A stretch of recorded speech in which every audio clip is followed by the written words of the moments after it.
Hey creeps, it's Horror Free For All. Today I'd like to continue my Hall of Creeps series, a series where we look at full-length films that in my opinion feel like full feature-length episodes or segments of my favorite horror franchise and film ever made, Creepshow. For this installment, we're going to be looking at a film that came out on Shudder in 2022. It was written by David McKendry, Joshua Hull, and Todd Rigney, and it was directed by Rebecca McKendry. And the film in question is Glorious.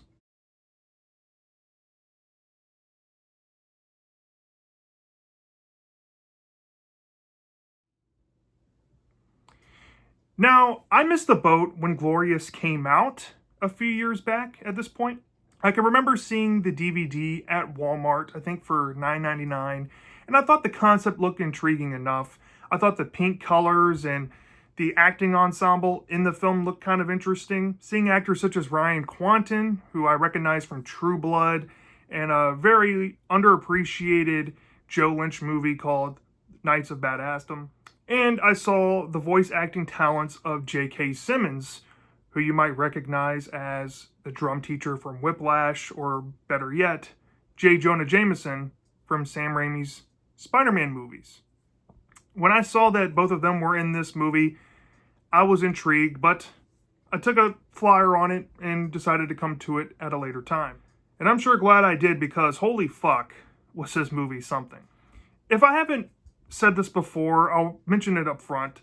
I'm actually a big connoisseur of horror short fiction as well. And possibly the most prolific horror short fiction writer of all time is H.P. Lovecraft. If you're not familiar with H.P. Lovecraft, he made pretty much an entire set of mythos of godlike beings that are related to a creature called Cthulhu. And this movie plays on a certain deity from those mythos, and I was not expecting that when I was going into it, but I have to say that this was a fun reimagining of those mythos told in a very unique kind of way, and I was kind of taken aback by the intro of the movie and how it presented itself over time, to the point where as I'm watching this less than an hour and a half movie, I'm thinking, this is absolutely incredible for the type of story it's trying to be. And if you don't know what type of story this movie Glorious is essentially like, it's just a very intimate bottle story where you have maybe 1 to 2 to maybe sometimes 3 characters in one location throughout the entirety of it. And majority of it is dialogue based in character interactions, and those interactions either carry along the story as we learn backstory and the backdrop of the situation that they're currently presented in, or the characters find themselves in situations where they have to evolve to either remove themselves from the situation or gather insight of why they're there in the first place. And this has to be one of the best bottle stories I have ever come across in my lifetime. So much so that I need to buy this for my physical collection, because I thought this movie was absolutely amazing. So with that out the way, let's get into the plot of Glorious and get into what you can expect out of the film. So the film starts out with our main protagonist, Wes. Wes is very grief-stricken after breaking up with his girlfriend, who I think is named Brenda in the story. And him and Brenda had a very recent falling out, and he is on a drive, and he happens to drive by a rest stop that he's gonna make his residence for the night.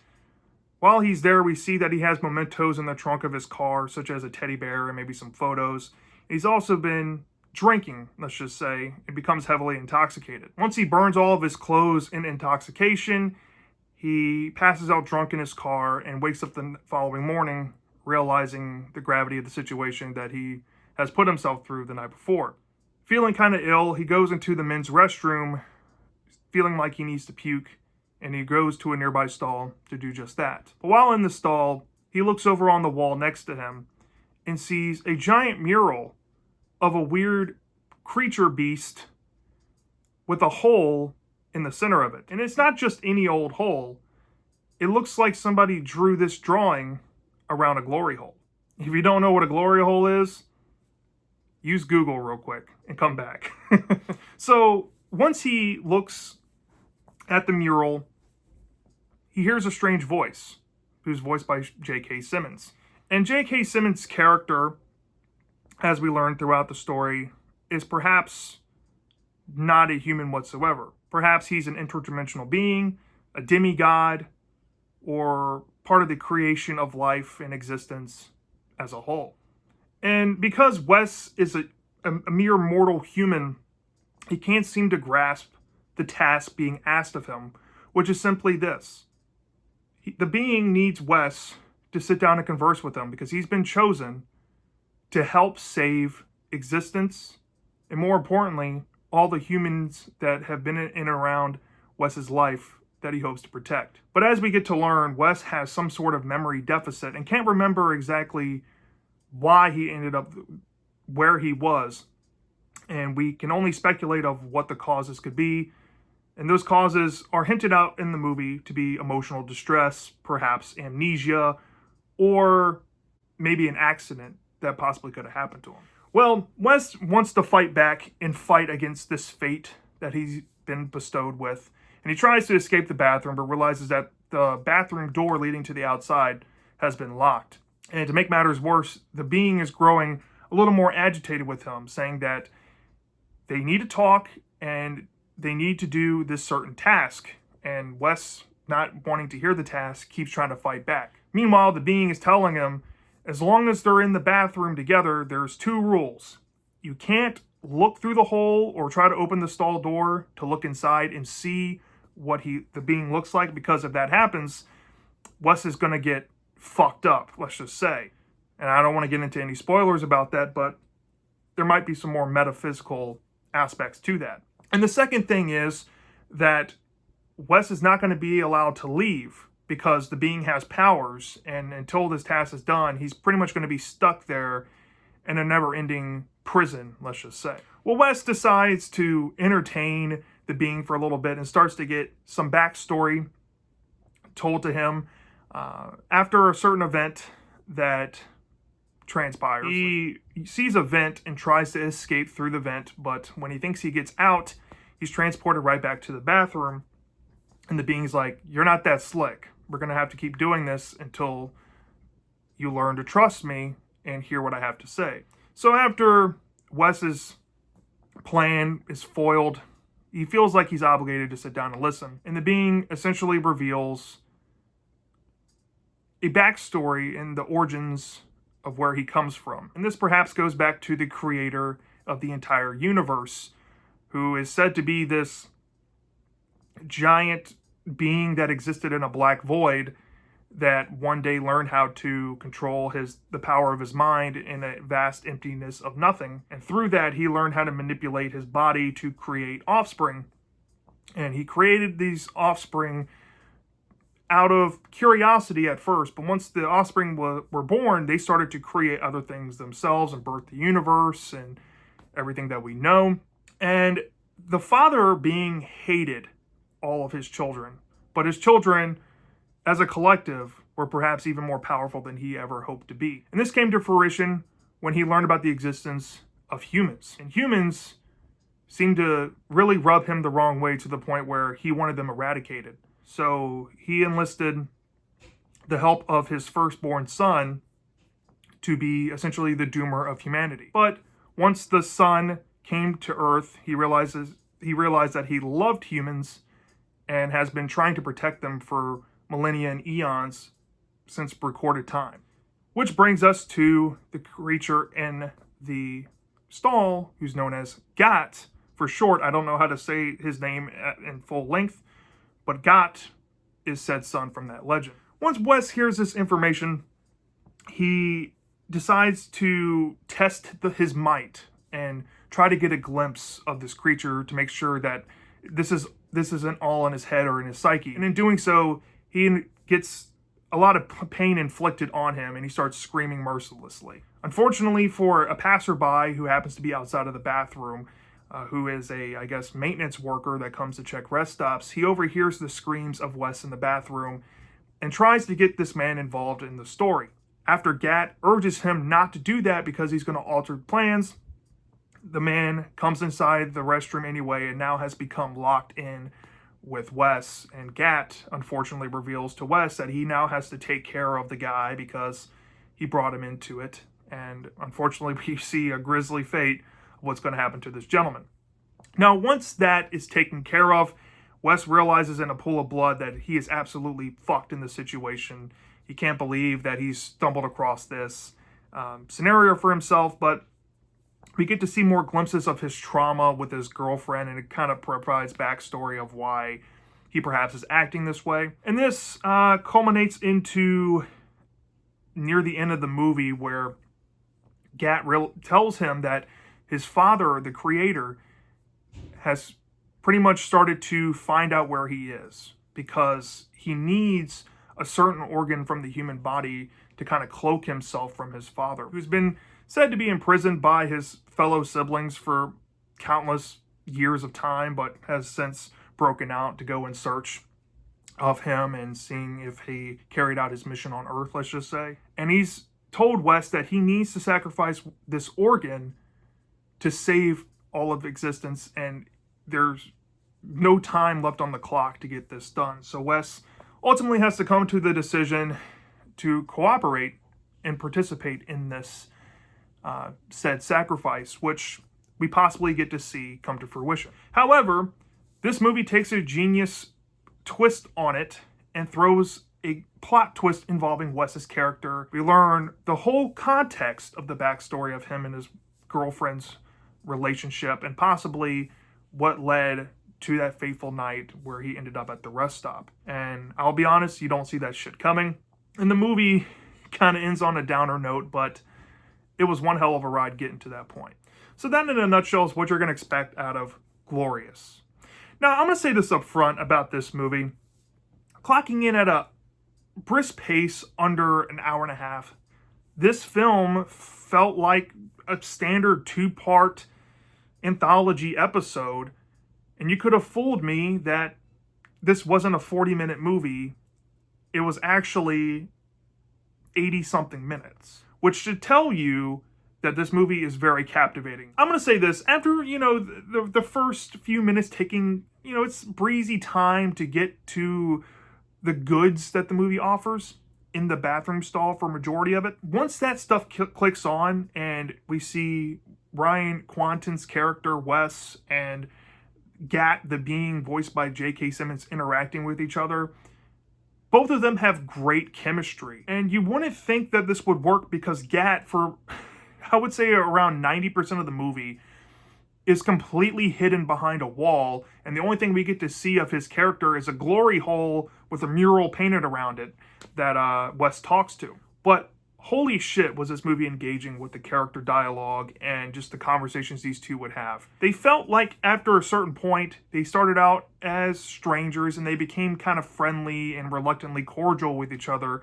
as the movie went along. And I don't know what it is about how this movie went about doing the being itself, but Gat felt weirdly humanized, and you totally can buy into the fact that, as we learn of his character in the movie, that he grew to love humans and humanity, that he's very in touch with humans and how to talk with them and trying to get them to understand how he can see things, and he understands the limitations of humankind and how they only have limited perception with things. And you can say that this movie as a whole is a huge metaphysical commentary about the power of the human mind and the limitations we have as people.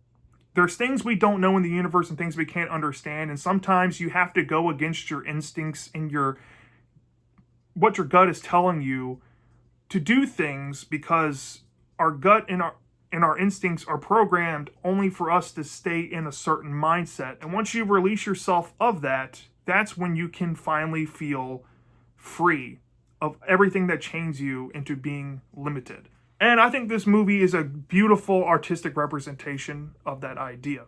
Now, while the movie isn't flashy with its gore or maybe body count, yes, there is a body count in this movie because a certain character does have to get taken care of by the entity, I should say. But the violence and the over-the-top moments involving blood in this movie, and even some of the things that Wes goes through after he looks at Gat, for example, or some of the psychosis things he goes through, is absolutely chilling.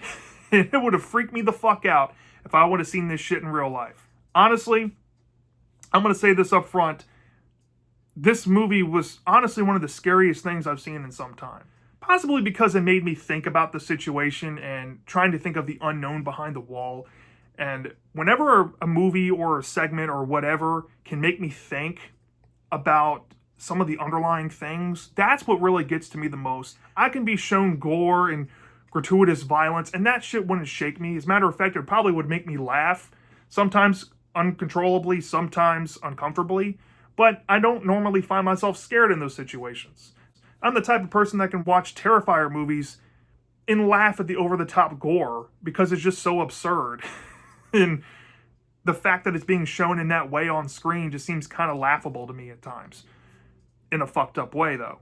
This movie is surprisingly funny when it comes to how it displays its violence, but it's also surprisingly funny in how the characters are written and the dialogue, and that's all brought out. I don't know if this was possibly improv at points with these characters or what with the actors, but it just all came together so beautifully. And I want to be honest, what makes it stick out to me like Creepshow is that this has a small-scale vibe that reminds me so much of Golden Age science fiction EC comics. Now, I don't know if they ever loosely adapted H.P. Lovecraft stuff in those comics, but this would have been a shoo-in in series like Weird Science. And as a matter of fact, in Creepshow, and while I'm doubling down on this, I'm going to go ahead and mention a segment that I recognize from the television show in specific. There's a segment called The Right Snuff that literally tried a Lovecraftian monster in the Creepshow television series. Is it as good as this movie? Hell no. And that, to me, signifies that I'd rather have this over that any day. Now, if you would have branded this as a Creepshow film and slapped Creepshow Presents Glorious, I don't think people would have batted an eye, and they would have seen this film as a standalone Creepshow movie. And who knows? Maybe this could have actually been a thing on Shudder. You know, Shudder, I think, has maybe walked away from the Creepshow franchise, sadly, and has doubled down on franchises like VHS because they're cheaper to make.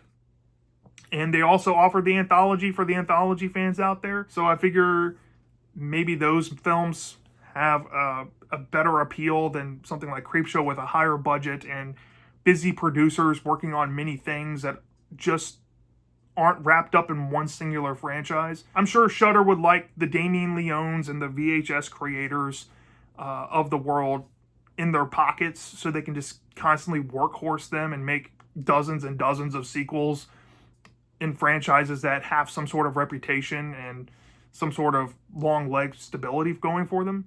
But Glorious is far from that, and I don't blame them for not wanting to associate it with the Creepshow franchise at the same time, because then again, you're kind of taking away from both McKendries, who were very behind this vision and obviously had more of a love letter to say about H.P. Lovecraft than a comic book love letter anthology series. And I'm going to say this up front, I've never experienced, to my knowledge, anything from Rebecca McKendry or David McKendry, but after watching this movie, I want to check out some more because I really have no fundamental flaws with the film. If I had one critique to say about the film, is I really do wish that the twist we get at the very end of the story was perhaps played up more in the film. I'm not saying that you needed to add like 5 to 10 minutes to the movie, but maybe just a few more scenes going over more specifics involving the relationship of Wes and his girlfriend Brenda that are going to help bridge the gap from knowing what we only knew from a good amount of the movie up until the sudden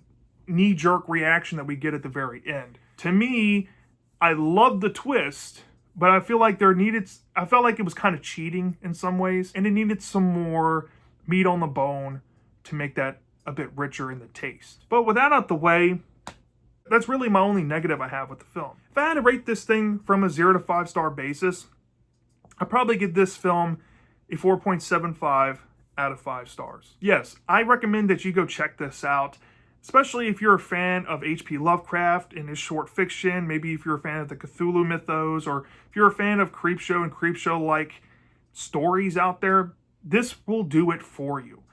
Unlike the other 2 films that I've covered in this series so far, I think this film definitely has more for people than, a Hallmark Christmas movie parody, or I guess a horror reimagining of a popular superhero. That doesn't shortchange the fact that this would definitely fit into a smaller scaled story if they were presented next to stuff like that. There could be versions of this that you can possibly come up with that can trim it even further down from, around 80 or so minutes down to maybe 20 to 30 minutes, like your average Creepshow segment length in the television series. But who knows, until we get more Creepshow seasons or Creepshow television or film media, maybe they might give a real crack at it with some more Cthulhu-like mythical creatures and try to go cosmic horror with the franchise. So with that out the way, that's my thoughts on Glorious. Let me know down in the comment section if you've seen this film before. What is your thoughts on it? Did you enjoy it? Did you not enjoy it? I'm curious to know. And until next time, take care.